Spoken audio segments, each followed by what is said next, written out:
don't go through a lot for me. No, they stress her. For me, the only people will be say they important to me for this my life. So now my mother and my stepdad. You understand? Now them after God, now them. And no, they use all this your court matter when they disturb me. If you want to go court, softly they go your court by yourself. No, they use that they disturb me. If you want to go Europe, softly enter Libya. Hello my people, how na dey? Hope so na dey fine. Now see this video wanna just watch, so I go put on for na make una lis ten to this video. You see these people wey be say, I don't know, I want to call them, where they talk say, if my pikin grow, he go look for me. If my pikin grow, he go look for a papa. Mona just dey play. Make una just dey play. She una see this our sister wey be say China wey bring precious come. Everybody know say if papa no take care of her.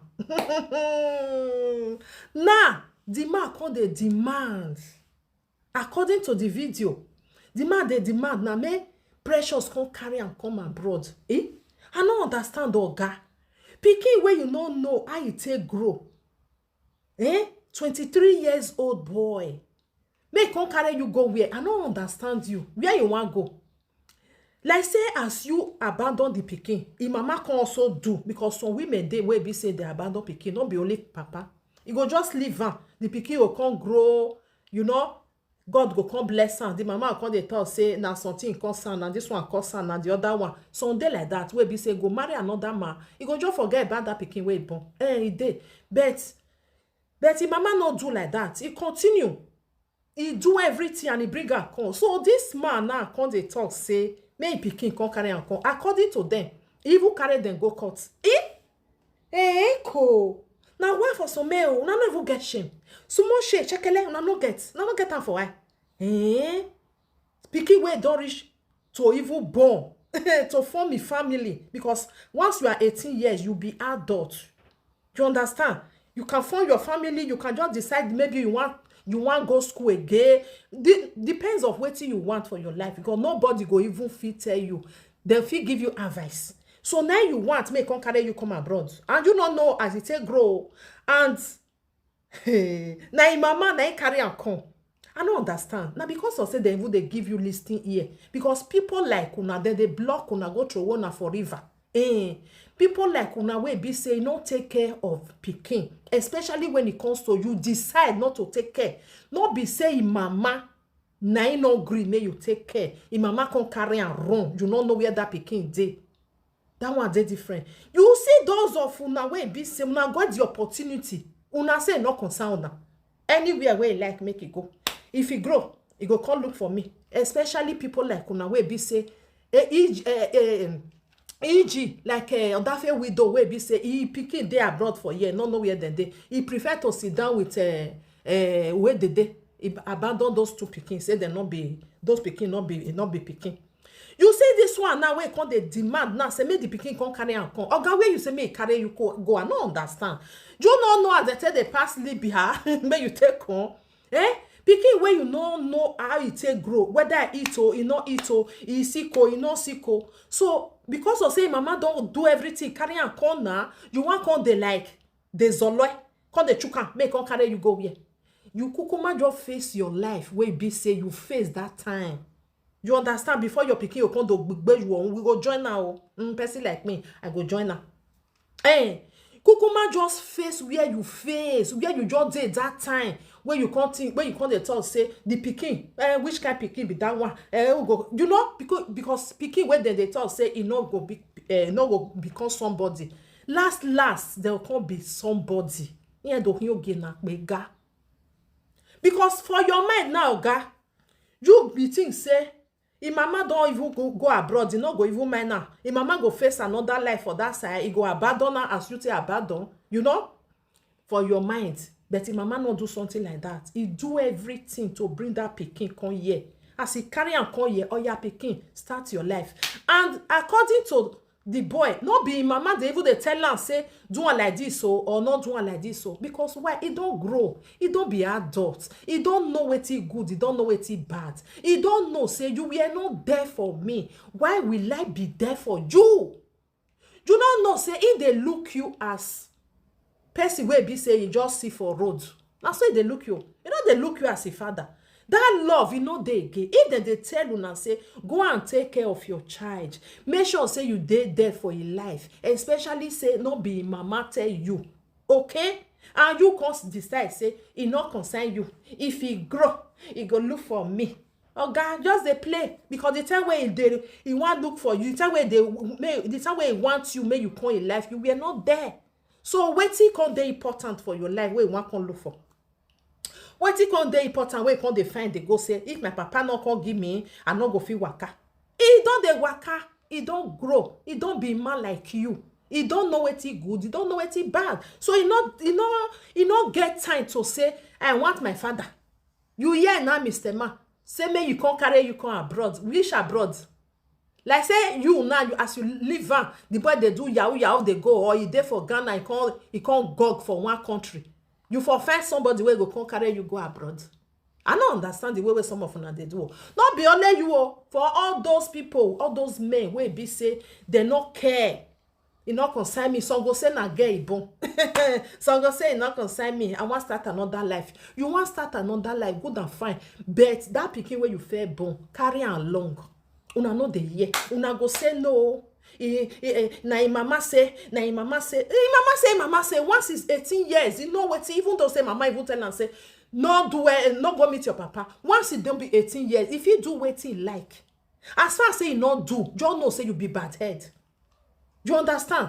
Assuming say im mama say, na im mama say, im mama put am for his head. But once he don't big, he don't be 18, he don't be adult, he can do wetin please am. When you come see say he not do, you go know say na you na be the bad head. Na you na be the mundan no kiro no jelawa. So most of una now make una wake up for una sleep. If dem dey tell una, not be say una go hear o, una no go hear. Una go say when you see that one where you dey put eye say this one dey here. This one na be my backbone. This one na be my this one. And that one that one no go dey there for you. The time when you go come dey find that one where you be say you throw away for road, e no go dey there for you. Take it or leave it. As I see this video, I say make I bring am come, make I chook my mouth put small, because sometimes some men, the way one say they do, e no good. Now so some women still be no be only men they abandon children. Some women still the way they still they abandon. But now men own na many pass. Men own na many pass. As far as say don't see another kpekus. The kpekus don't they born for now.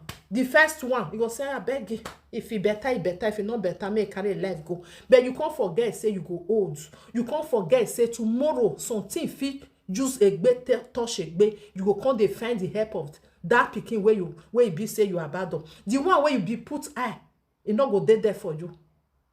Now I make am benin dey talk say, when aja ojo do bio wuho, or I bio wuho, agbegbe yesere. Make una dey carry una pikin along, una say no. Una say no, say na kpekus na dey sweet una. No be as you born A, no be so you born B. No be so you born B. Now so you born all of them. You need to carry them along. If na their mama na carry them wrong, problem not dey. The mama carry them wrong. But say you know where your pikin dey, or God, Mr. Man, and you say nothing concern you. The day where it go concern you, we dey here. Just dey pray make dem not carry you come media. We go follow them. We go find bottle. We go knock for our head. Because too much of everything is bad. Una no know wetin those children, wetin dem dey pass through. When people go, they see their papa, they enjoy, they say this is my dad. They no go see anybody to say this is my dad. They go use another person to do papa. You understand? They'll come because of you. They will go use another person to do papa. The love where they not see for your hand, they'll go see am for another man's hand. It's not that one not be shame to una. A big one for that matter. Big shame to those of una where they do like that.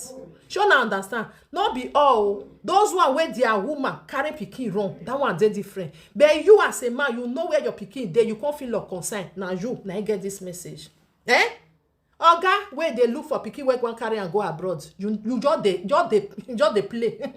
Just they play. Now so you go there forever and ever. It don't finish, it don't finish. Oh, till law, it don't finish. That love, it don't come out. You were not there the time when they grow come. So wait till come make you come get out for men say it go come there for you when you don't old. If you old, you go another place. Bye bye. That's so it be. Make I put this video for una, make una watch. Please love and like and share this video for me. Leave your opinion, okay? Brother, if you be that kind person, change now. As your pikin dey small, if you don't grow, e no need you. Not talk say na mama put am for head o, na he put am for him head o. E no need you, because now when e small, na he say need you. Not be when he big. When he big, he don't find a girlfriend, he don't find a boyfriend, he don't do a life, he don't dey go. Yeah, I don't want to talk for this matter, but now I want to tell you, stop stressing my mother. No dey stress that woman for crying out loud. That woman, you don't go through a lot for me. No dey stress her. For me, the only people will say they important to me for this my life. So na my mother and my stepdad. You understand? Na them after God, na them. And no dey use all this your court matter when they disturb me. If you want to go court, softly they go your court by yourself. No dey use that they disturb me. If you want to come Europe, softly enter Libya road. Because when I needed you most, you weren't there. If to say my mother abandoned me just the same way they abandoned me, before they see me now, come and tell me all this kind of thing, which I'm going to be all this one. As far as I'm concerned, anybody will be saying no day my life for all my childhood. You understand? Now me, I don't need you. What I don't need you for now? Me, I don't be grown up now. I can do things on my own. What I don't need you for? I beg. I use God to beg you. So free, respect yourself. All throughout all these 23 years, we be saying you disappear. Just disappear, they go. No come back now because me, I don't need you.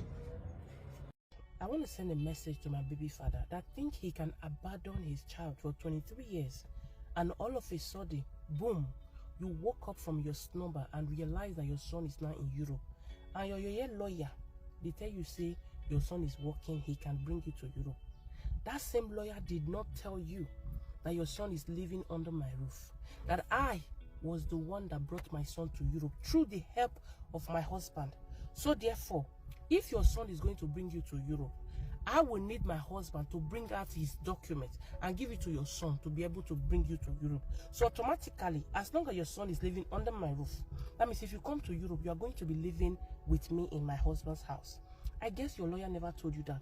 And then second, the court where you go, both you and your lawyer and the judge, una head no correct.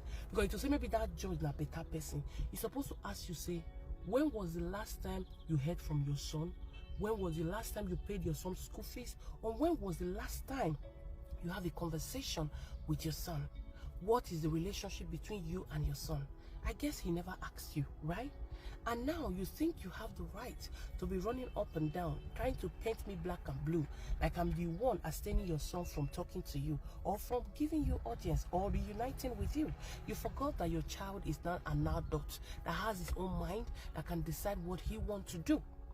I guess your lawyer never told you that. First of all, I want to ask you another question. Where were you all these years when he needed money to pay school fees?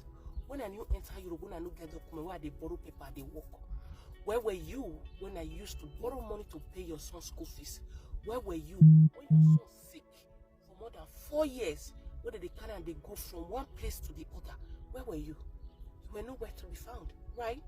Where were you even before I even brought my son from Nigeria to Europe? So automatically, if not thief, I even thief my son come out from Nigeria, if you even see it possible, because you were never there. You were not in his life. You don't know what he's doing. You know nothing about his life.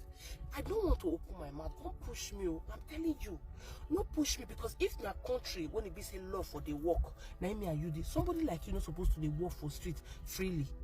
And some of your deadbeat co-fathers, we abandon their children, when they come under my comment section, they attack me every time, say, now me abstain your son from you.